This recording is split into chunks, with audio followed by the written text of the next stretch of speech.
먼저 기입형과 서술형 답안 작성을 어떻게 하는지 그 방법을 간단하게 설명드리도록 할게요. 우선 기입형 문제인데요. 문장으로 쓸 필요 없이 기역 답인 뭐, 니은 답인 뭐 이렇게만 간단하게 적어주시면 돼요. 제가 지금 보여드리는 문제는 2020년도 문제였고요. 여기서 보시면 괄호 안에 기역과 니은에 해당하는 지표를 쓰시오라고 기입형 문제였어요. 이럴 때는 기역 답인 자살 시도율, 니은 답인 스트레스 인지율만 이렇게 적으시면 되고 각각 답이 무엇인지만 잘 나타나도록 문제에서 제시된 기호를 쓰고 옆에 답을 적으시면 됩니다. 답안을 쓴다면 지금 제가 보여드리는 것처럼 이렇게 쓰시면 되고 위아래로 써도 상관없고요. 저는 정답 글씨를 크게 보이기 위해서 이렇게 기역, 니은, 나란히 썼습니다. 다음은 서술형 문제 작성 방법인데요. 서술형 문제는 서술형 내에서도 예를 들어 기역의 질환명이 무엇인지 제시하시오와 같은 기입형 형태의 문제가 함께 나오기도 합니다. 이때는 기입형 형태지만 서술 형태로 답을 작성을 해주셔야 합니다. 예를 들어서 아까처럼 기역 고혈압 이렇게 쓰는 것으로 끝나는 게 아니라 기역은 고혈압이다. 혹은 기역의 질환명은 고혈압이다. 이렇게 서술 형태로 작성해 주셔야 합니다. 서술형 문제는 4점짜리로 한 문제 내에서도 4가지의 답을 요구하는 문제 형태로 나오게 되는데요. 이 문제 역시도 2020년도 작년 문제입니다.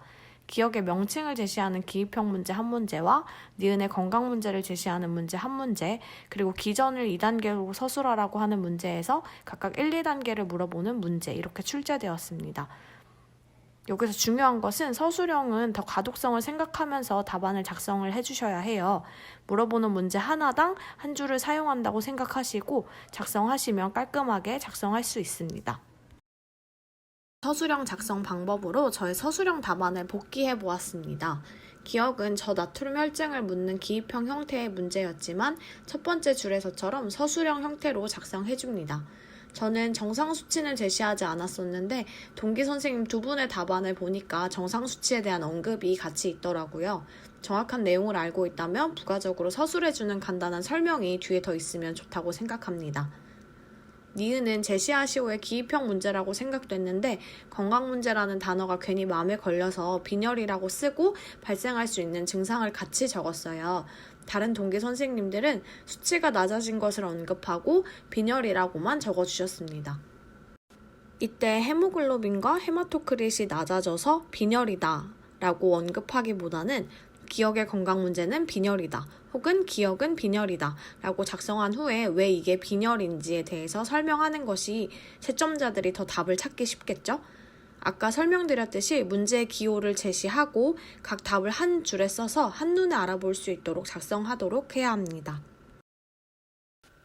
이제부터 답안 작성 시 유의사항과 나름의 꿀팁에 대해서 말씀드리도록 하겠습니다. 첫 번째는 응시자 유의사항을 익히고 간다는 것인데요. 다음 사제는 2021학년도 올해 시험지 유의사항입니다.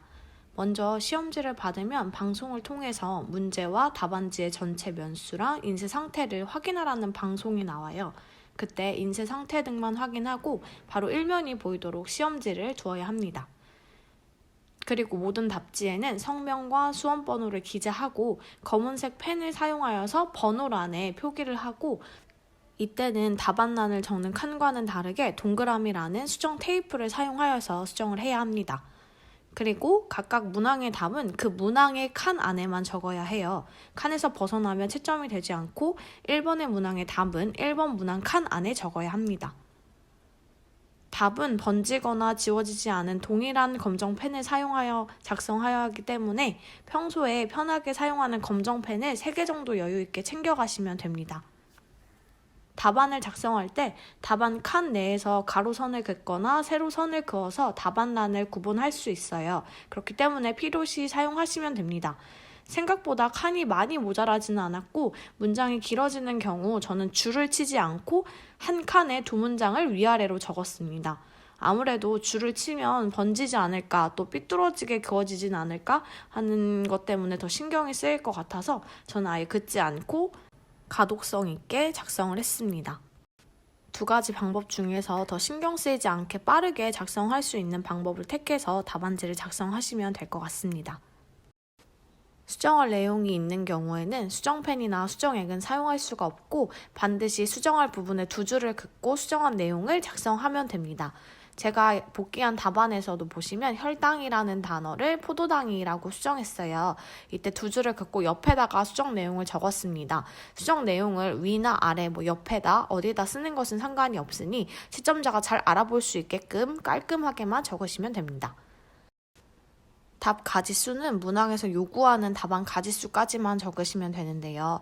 첫 번째 작성한 내용부터 가지수에 포함되어 채점되기 때문에 두 개의 답을 요구한 경우에는 두 개의 답안만 작성하도록 합니다. 세 개의 답안을 적어서 어차피 채점이 되지도 않기도 하고 괜히 더 추가로 답을 적을 경우에는 채점자에게 오히려 안 좋은 인식을 줄 수도 있을 것 같다라는 생각이 들어요. 다른 답안에 큰 영향을 주진 않겠지만 채점자도 사람이기 때문에 굳이 왜 안내사항을 따르지 않고 더 적는 거지? 라는 생각이 들 수도 있을 거라는 생각을 조심스럽게 해봅니다. 다음에 해당하는 답안은 채점하지 않기 때문에 유의하셔야 하는데요. 아까 말씀드린 것처럼 다른 문항의 답안란에 작성한 부분은 채점을 하지 않습니다. 문항 번호를 임의로 수정한 경우라던가 아니면 맞바꿔서 작성하고 화살표를 표시하는 경우 등도 다 포함이 되기 때문에 유의하셔야 하고 답안란 이외의 공간에 작성하면 안 되고 그 답안 칸에 그 번호에 맞춰서 답안을 작성하셔야 합니다. 그리고 내용은 지워지거나 번지는 등 식별이 불가능하면 안 되고 연필이나 수정 테이프, 수정액 등을 사용한 부분도 채점을 하지 않습니다. 그리고 개인정보를 노출하거나 암시하는 표시가 있는 답안지는 전체 모두 채점을 하지 않기 때문에 답안 내용과 일반적인 글쓰기 교정 부호만 사용이 가능하다는 것을 기억하시면 될 것 같습니다. 그리고 답안지 교체가 필요한 경우에는 작성 답안 시간을 고려해서 교체를 하셔야 합니다.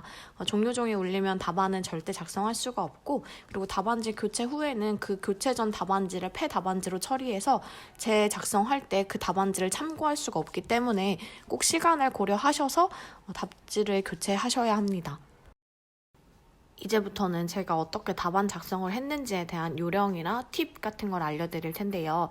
저는 일단 시험지에 키워드 중심으로 간단한 문장으로만 적었어요. 완벽하게 문장을 시험지에 다 적게 되면 나중에 검토하고 또 답안지에 다시 작성할 때 시간이 모자랄 수밖에 없어요. 왜냐면 몰라서 스킵했던 문제들을 다시 보고 떠올리고 하려면 생각보다 시간이 많지 않기 때문입니다.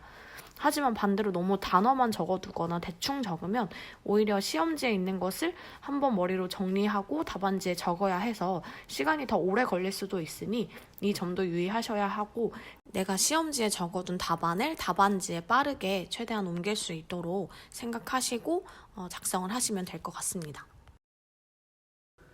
아까 서술형 답안지 작성 방법과 같은 내용인데요. 각 문제 답마다 줄을 바꿔서 가독성 좋게 작성하는 것입니다.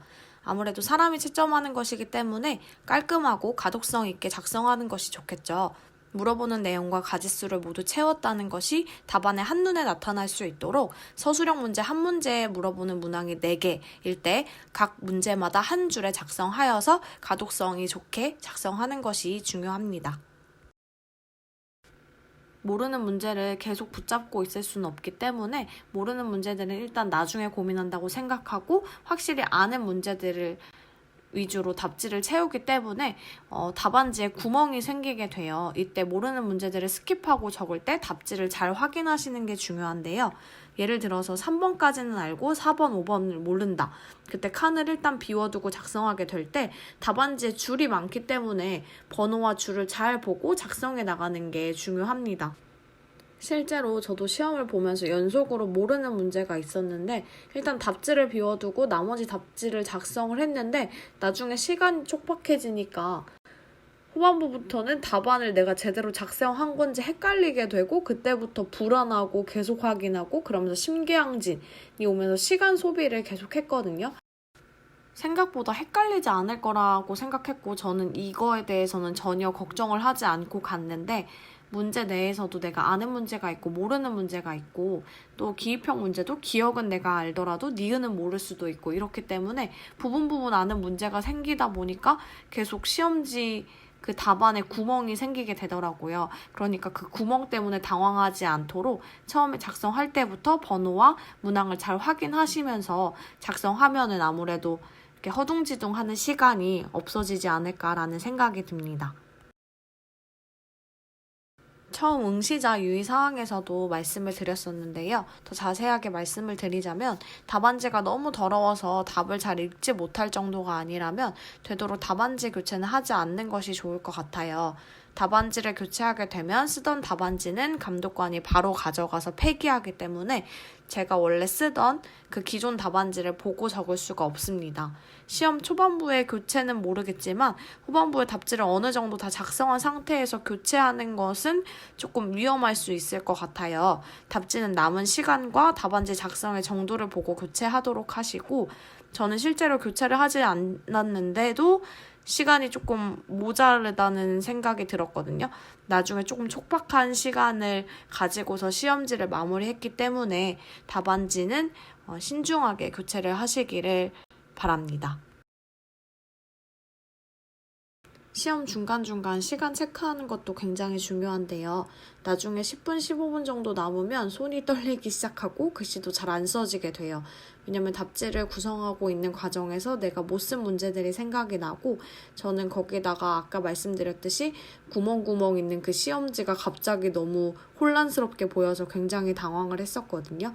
그래서 시간이 모자라서 답을 시험지에 작성하고도 답안지에 못 적는 일이 생길 수도 있고, 그러면 너무너무 아깝잖아요. 그렇기 때문에 중간중간 시간 체크를 하면서 시험을 보시도록 하고, 그렇다고 초반부터 문제 풀고 시간 보고 또 문제 풀고 시간 보고 이렇게 초조하게 시험을 보라는 말씀이 아니고, 일단 시험지를 다 풀고 나서 시간을 체크하시고, 그리고 답안지를 중간중간 쓰면서 남은 시간이 어느 정도인지 시간을 체크하시고, 또 모르는 문제와 답지를 점검할 시간이 필요하잖아요.